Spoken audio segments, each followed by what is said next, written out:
इशफाक खान साहब वहाँ SHO हैं और उनका नंबर मुझे दे दिया गया। तो नंबर मिल गया, इशफाक खान साहब को मैंने कॉल की तो अटेंड नहीं हुआ जी। और साथ में कोई एक कांस्टेबल साहब थे ज़हूर नामी, उन्होंने बड़ा मारा उसको यार। और तो रियाज साहब ने जी 2000 रुपया दिया उनको और अपनी जान छुड़ाई और बैठ के वो मुल्तान आ गया। इशफाक खान साहब ने मुझे क्यों रिस्पांस नहीं किया, क्योंकि मैंने एक विलाग किया था।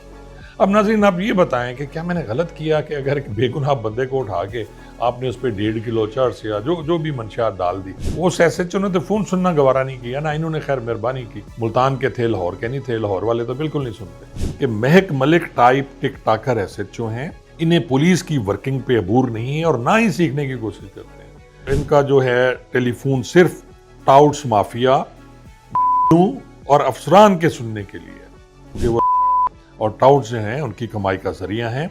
ये किसी शरीफ आदमी का काम नहीं करते।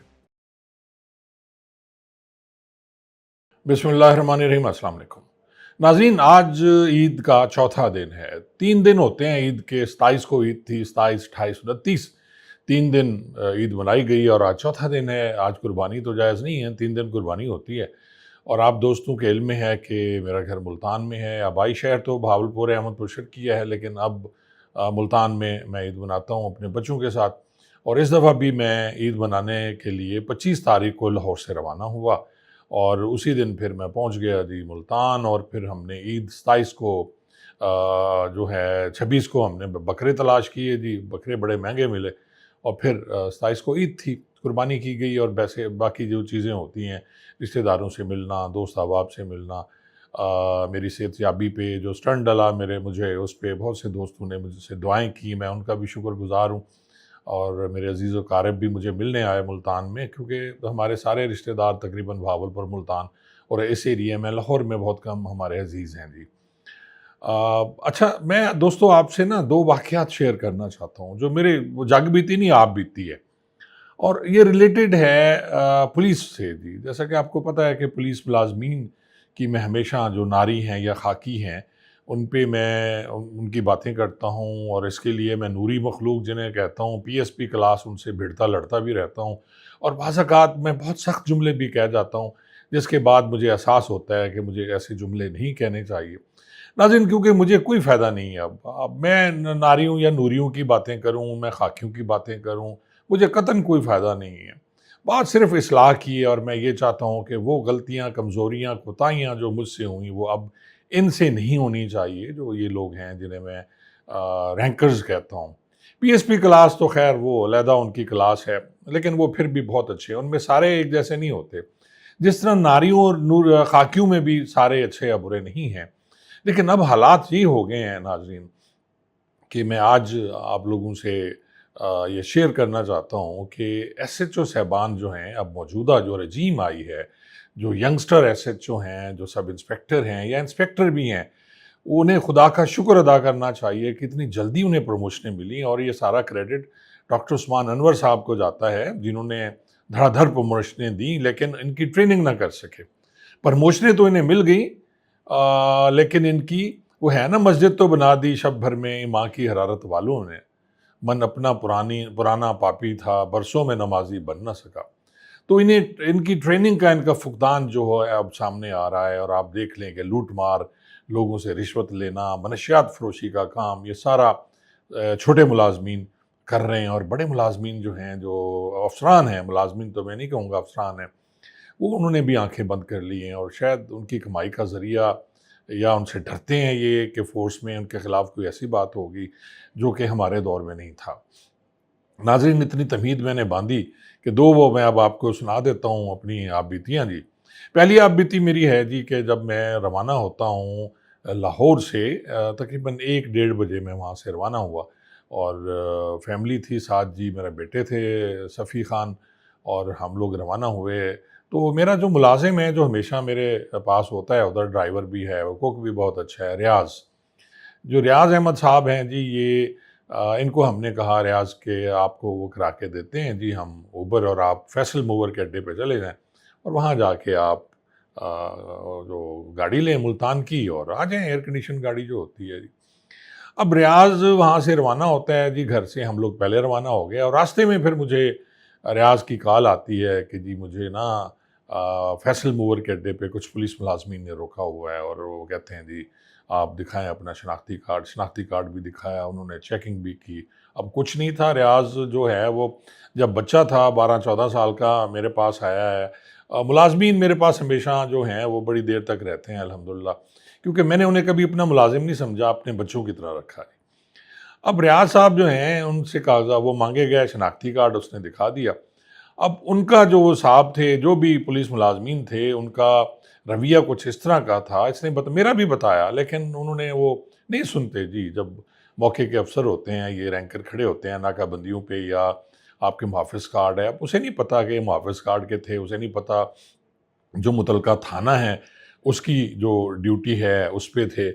अब रियाज़ ने मुझे कॉल की तो मैंने फ़ौरन कहा, अपने एक दोस्त हैं उनसे पूछा, बल्कि मेरा जो ग्रुप है हमारा पाकिस्तान पुलिस सर्विसेज का, उसमें मैंने मैसेज किया कि मुझे एसएचओ साहब जो हैं, ये फैसल अड्डे के जो भी थाना है, तो उसका मुझे बताएंगे एसएचओ साहब कौन है, ताकि मैं उन्हें कहूँ कि जी आपके वो लोग तंग कर रहे हैं, खामखा तंग कर रहे हैं, तो उसे जाने दे जी।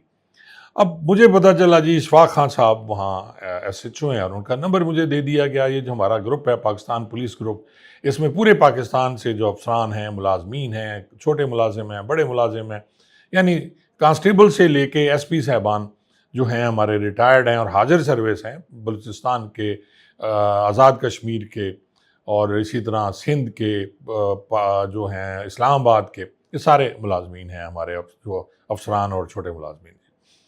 तो नंबर मिल गया। इशफाक खान साहब को मैंने कॉल की तो अटेंड नहीं हुआ जी।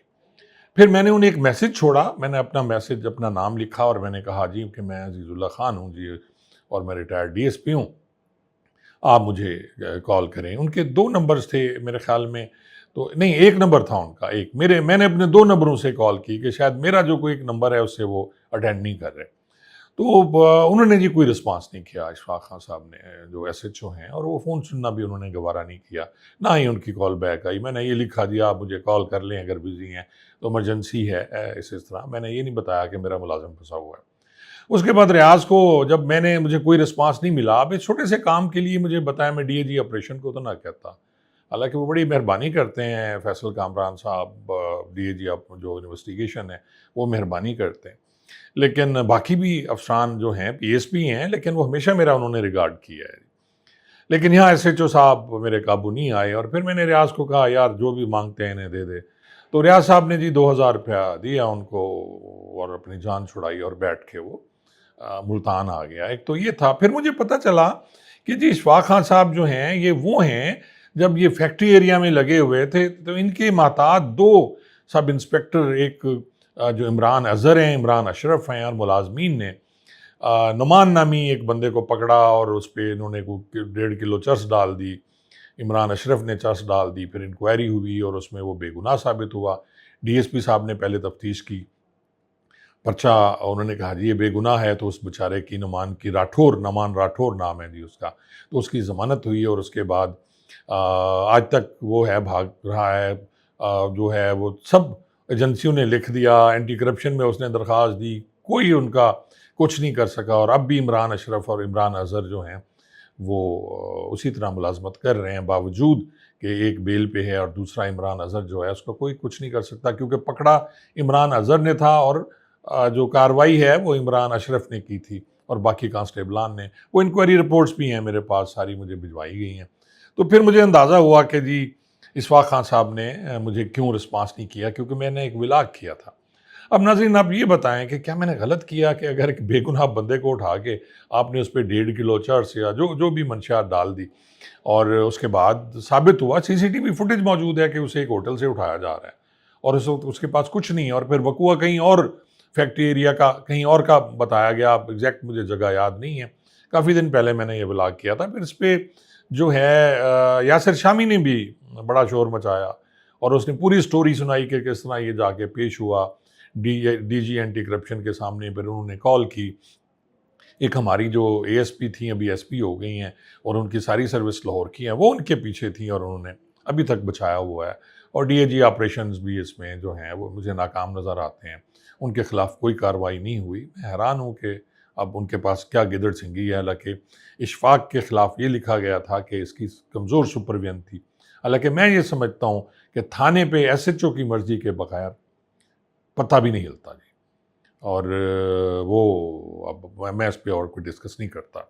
अच्छा, दूसरा वाकया, पहला तो ये हो गया जी, चलें आप खुद ही बताएं मैंने गलत किया, चलें मुझे कॉल नहीं करनी चाहिए। अब जो रुका हुआ है उन्होंने मुलाजिम को, मैंने किसी ना किसी से तो कहना था ना यार।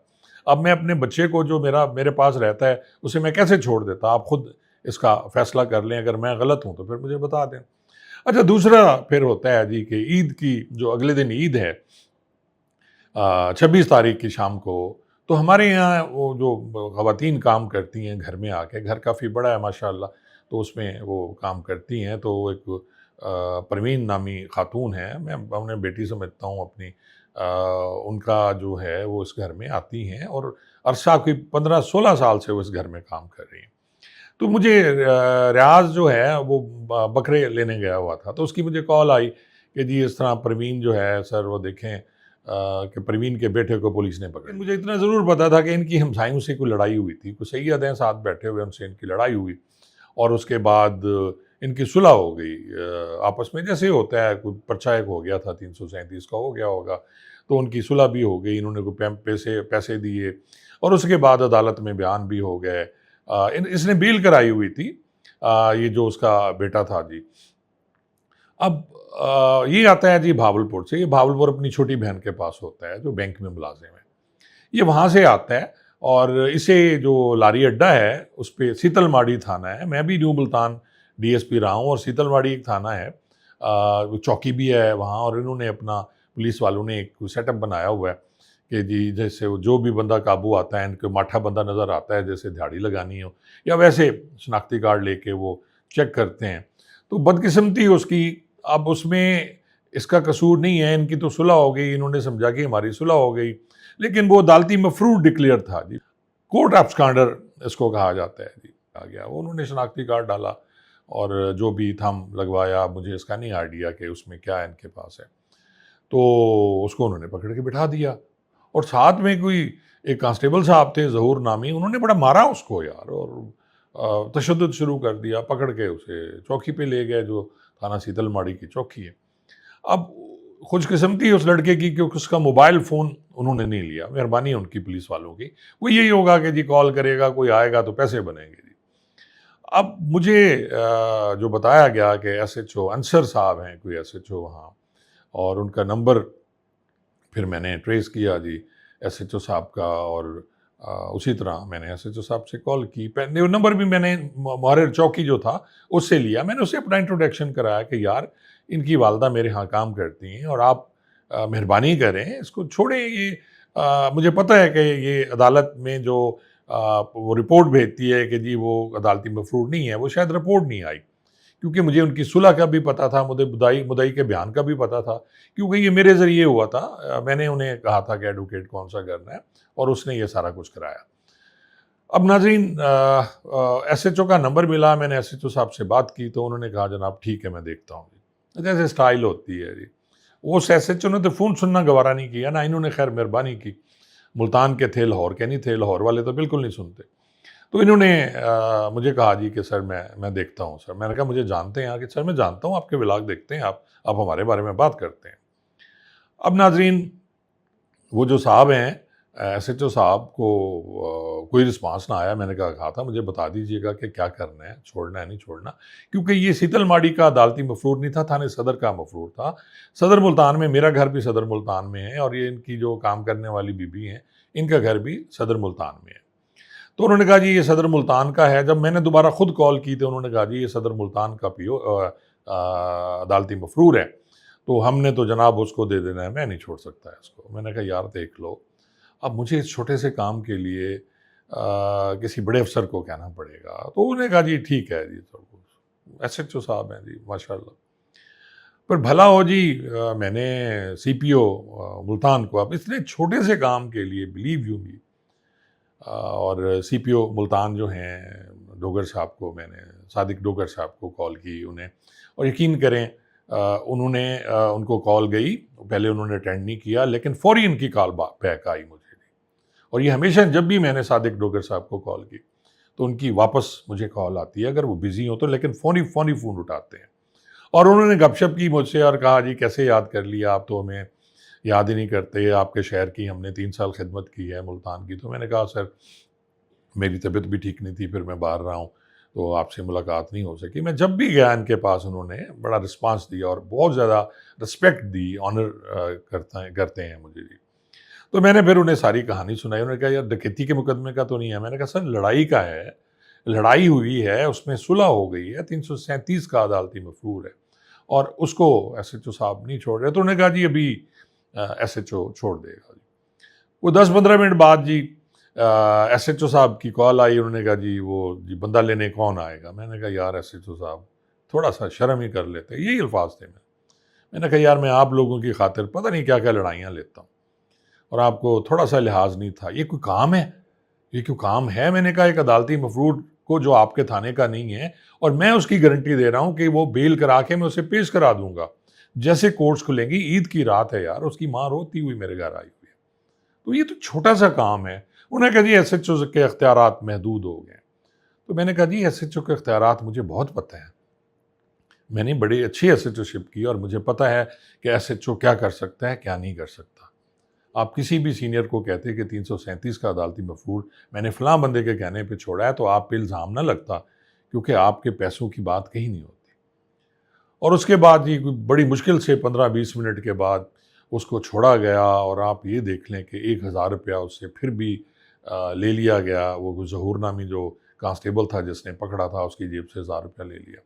और फिर और स्टेप भी था कि जैसे वो थाने से बाहर निकला तो संतरी बादशाह जो गेट पे बैठे हैं, उन्होंने कहा, जी हमारी मिठाई आप तो हमें जा रहे हैं। ये संतरी को क्योंकि जब बंदे थाने पे बिठाए जाते हैं तो गिन के दिए जाते हैं कि ये फ़लाँ बंदे बैठे हुए हैं, हवलात में इतने हैं, जो बाहर बैठे हुए हैं बैरकों में वो इतने हैं। तो एक पूरी जो संतरी होता है, ये इसकी जो जाने वाले को फिर ये गिन के दे के जाता है और मुहर्रिर थाना इसको बताता है कि इतने लोग हवलात में हैं, इतने लोग फ़लाँ फ़लाँ पीछे हमने छुपाए हुए हैं, जो एमए होते हैं पकड़े हुए पैसों की खातिर।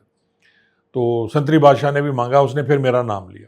अच्छा, उस बच्चे ने मुझे फिर बताया कि उन्होंने कहा, जी जब मुझे पकड़ा गया मैंने आपका नाम लिया कि जी वहाँ हम उनके वहाँ काम करती हैं मेरी वालदा, और हमेशा ये सुलह भी उन्होंने कराई थी, बेल भी उन्होंने कराई थी, पेश हुए थे कोर्ट में, बेलें कन्फर्म हो गई और उसके बाद हमारी सुलह हो गई थी।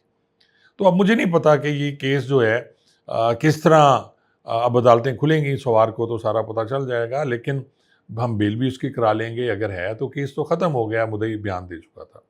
अच्छा, जो असल कहानी में असल बात आपको सुनाता हूँ वो ये है कि मियां मकबूल साहब एक डीएसपी रिटायर्ड हैं जी, मेरे बड़े अच्छे दोस्त हैं और हमेशा मैं उनका जिक्र करता रहता हूँ। बहुत जल्द मैं उनको आपके साथ उनकी गपशप भी कराऊंगा और उनके साथ एक पॉडकास्ट करेंगे, क्योंकि उनके जो अखवाले ज़री हैं वो बड़े मशहूर हैं, ख़ास तौर पे वो थोड़ी सी बेगैरती सौ सुख वाला। तो जब मैंने उन्हें ये वाक़यात सुनाया है तो उन्होंने कहा, खान साहब आपसे तो फिर भी ये लोग डरते हैं, आपकी बात फिर भी सुन लेते हैं। हम जो रिटायर्ड लोग हैं इसी माशरे में रहते हैं और रिटायर्ड के अलावा जो हाजिर सर्विस भी हैं ये उन सब का है जी। आम आवाम का तो इसमें कहीं जिक्र ही नहीं है। उनके साथ जो सलूक होता है आम आवाम के साथ, आप वो सोच भी नहीं सकते कि क्या सलूक किया जाता है थाने पे। और एसएचओज जो है उन्होंने जो बात की ना, वो मैं पढ़ के सुनाता हूँ। उन्होंने बाकायदा लिखवाया और ये कोड किए उन्होंने जो मौजूदा एसएचओज के बारे में। उन्होंने कहा जी कि ये महक मलिक टाइप टिक टाकर एसएचओ हैं। ये अल्फाज हैं मियां मकबूल साहब के कि महक मलिक टाइप टिक टाकर एसएचओ हैं। इन्हें पुलिस की वर्किंग पे अबूर नहीं है और ना ही सीखने की कोशिश करते हैं। ना तो इन्हें पुलिस वर्किंग आती है, ना ही सीखने की कोशिश करते हैं। और इनका जो है टेलीफोन सिर्फ टाउट्स माफिया और अफसरान के सुनने के लिए है। उन्होंने कहा, जी सिर्फ टाउट माफिया, जो इनके टाउट हैं, ये उनके फ़ोन सुनते हैं, या इनके जो हैं जो इन्हें कुछ ला के पेश करते हैं, शराब कबाब और महफिलें हैं, ये उनके फ़ोन सुनते हैं और उसके बाद सिर्फ अफसरान के फ़ोन सुनते हैं। इसके अलावा उन्होंने कहा कि जी ये किसी का नहीं सुनते, क्योंकि वो और टाउट जो हैं उनकी कमाई का ज़रिया हैं, ये किसी शरीफ आदमी का काम नहीं करते। तो ये अल्फाज हैं एक रिटायर्ड डीएसपी के मियां मकबूल साहब के, जो मैंने हर्फ बहर्फ आपको पढ़ के सुना दिए। नाज़रीन, अब इन दो वाक़यात से आप खुद अंदाज़ा लगा लें कि एक ऐसा शख्स जिसने 37.5 साल पुलिस के डिपार्टमेंट में गुजारे, एक ऐसा शख्स जो 2019 से रिटायर होने के बाद इन मुलाजमीन की वेलफेयर के लिए काम कर रहा है। जहाँ भी इन्हें प्रॉब्लम होती है ये मुझे कॉल करते हैं, जहाँ भी इनके साथ कुछ ज़्यादती होती है ये मुझे कॉल करते हैं। और फ़िरौनियत अगर आप देख लें, छोटे मुलाज़मीन फिर भी कहीं न कहीं लिहाज़ करते हैं। लिहाज़ शर्म उनमें भी नहीं है। वो जो मैंने बताया कि उसे कहा गया, तो वो तो फ़ोन जहाँ वो मेन बात रह गई कि मैंने रियाज़ को कहा कि मेरी फ़ोन पे बात करा दें उन कांस्टेबल से, तो उन्होंने फ़ोन सुनने से भी इनकार कर दिया। ये जो मेन बात मैं शायद भूल गया उस वक़्त, कि फ़ोन नहीं सुनते। इसी तरह वार्डन्स होते हैं, बाकी लोग होते हैं, अगर कुछ कर रहे हैं और आपका बेटा, भतीजा, भांजा, कोई करीबी रिश्तेदार फँसा हुआ है और उसे गलत रोका गया है और आपको पता है कि किस तरह गलत कारियाँ होती हैं। जैसे मैंने अर्ज़ किया कि वो झूठे पर्चे देना, मनशियात के झूठे पर्चे देना, उठा के जाके बिठा देना, ज़लील करना। इसी तरह हमारे एक वो डीएसपी साहब हैं, कुरैशी साहब, आबिद कुरैशी, उनके करीबी अज़ीज़ को पकड़ के ले गए और उस पे आइस का पर्चा दे दिया। यानी वो जिस गाड़ी में बैठा हुआ है टैक्सी में, उसकी गाड़ी से निकला और इसके खिलाफ पर्चा दे दिया, कैब पे जा रहा था। और बड़ी मुश्किल से फिर उसकी ज़मानत हुई और वो भी उसने कॉल की बाकायदा एक सीनियर अफ़सर को, यानी मुलाकात तक नहीं करने दी जा रही थी। तो नाज़रीन, ये दिल का दर्द था मेरे, मैंने अपना निकाला कि मैं इन लोगों के लिए दुश्मनियाँ मोल लेता हूँ, इन लोगों के लिए सब कुछ मैं करता हूँ। और इनके रवैये आप देख लें, जो सीनियर्स हैं, हालाँकि वो बड़ी मेहरबानी करते हैं। मैंने आईजी डॉक्टर उस्मान अनवर के ख़िलाफ़ लिखा, मैंने इन सादिक डोगर साहब के ख़िलाफ़ लिखा, मैंने ज़ीशान असगर साहब के ख़िलाफ़ लिखा, मैं समू साहब के बारे में लिखता हूँ। कोई ऐसा नहीं छोड़ा पुलिस ऑफ़िसर जिसके बारे में मैंने नहीं लिखा। फिर उनकी कॉल आती है मुझे और वो मुझे बताते हैं कि जी ये खान साहब ये इस तरह नहीं, इस तरह है। उनमें फिर भी कुछ लिहाज़ है, वो फिर भी आपका काम कहीं न कहीं कर देते हैं। सारे इसी तरह नहीं है, मैं सारे निचले तबके की जो निचले पुलिस मुलाज़मीन हैं, सबकी मैं बात नहीं करता। लेकिन ओवरऑल हमारी ट्रेनिंग, हमारा जो हमें पढ़ाया जाता है वो यही है कि पैसे कमाने हैं, तशद्दुद करना है, चाहे कोई भी हो। ये तो अपने सगे माँ-बाप को ना छोड़ें, ये ऐसे लोग हैं जी। अपने सगों को भी ना छोड़ें पैसों के मामले में। वो हमें हमेशा पढ़ाया जाता था कि जी शराब, औरत और जुआ से परहेज़ करें और कहा जाता था कि जी ये 3 जो चीज़ें हैं वो आपने नहीं करनी। प्रोस्टिट्यूशन के अड्डों से पैसे नहीं लेने, आपने जुए के अड्डे से पैसे नहीं लेते, मंशियात फ़रोशों से पैसे नहीं लेने। और यूँ समझें अगर उनसे पैसे लिए तो अपनी माँ बेटी की कमाई, बहन बेटी की कमाई आपने खानी है। ये अल्फ़ाज़ होते थे हमारे जो सीनियर्स होते थे और हमने हमेशा इस पे अमल किया। लेकिन आज पुलिस का जो ज़रिया माश है वो मनशियात फ़रोशी है। पुलिस का ज़रिया माश जो है वो जिस्म फ़रोशी के अड्डों से पैसे लेना है। पुलिस का जो है वो जो जुए खाने हैं उनके अड्डों से पैसे लेना है। बड़े-बड़े होटल्स, बड़े-बड़े गेस्ट हाउस जहाँ जुआ होता है, घरों में होता है और ये सब कुछ आपके सामने है। मैंने कहा आप दोस्तों से ज़रूर शेयर करूँगा। इंशाल्लाह अब मेरी कोशिश होगी कि ये जितने भी लोग हैं, इनमें से जो भी चढ़ेगा मैं उसको माफ़ नहीं करूँगा। बहुत-बहुत शुक्रिया।